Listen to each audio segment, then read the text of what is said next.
We're making our brownie cakes today. We're starting by already having our oven set at 350 and preheated. I've taken my pan here that I'm going to be using. I've already floured and greased it. So now we're moving over here to my mixing bowl. In my mixing bowl, I'm starting with 1.5 cups of flour. Then I'm going to take a economical brand of brownie mix. Does not matter which brand it is. I take that mix out of there, and now I'm going to just dump this whole thing right in on top of that flour. Do it all dry, doesn't matter. Brownies don't normally fluff much, so I'm gonna take about a teaspoon of baking powder, not baking soda, baking powder, and just sprinkle a little bit in there just to give it a little bit of fluff while it's cooking. Once all that's in, I wanna add a little bit more flavor to it. So here I have measured out 1/4 of a cup of coconut flour. I also want to make it a little bit sweeter, so I'm adding a 1/2 cup of light brown sugar, not packed though.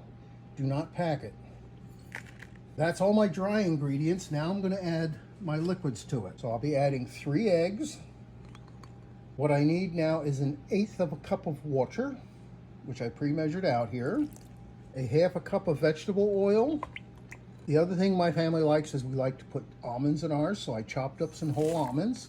That was approximately 1/2 cup, and then 1/2 cup of the chocolate morsels, and mix them in. And now it's just a matter of slowly stirring these up. It will be kind of thick.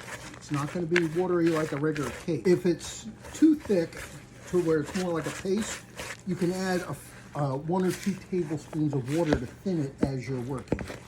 Okay, now this is about the consistency that you want it. Kind of thick. It's not watery like a normal cake, but it's a little on the thick side. I'm gonna just kind of roll this out of the bowl into my pan, because now I'm gonna work it to all the corners using my spatula. When you do this with a cake mix, whether it's a watery one or a thick one, I'll give you a little baking secret here. Pull from the center out to the corners, then the edges, but you always pull from the centers out. Now what that does is when this bakes, instead of the cake being rounded, it's going to give you more of a flat top surface. Now on any kind of a cake, that is important because some people like to put icing on them, or maybe on something like this they can put a little peanut butter first. When you get to this point, you're now ready to put it in the oven, 350 degrees for 18 to 25 minutes.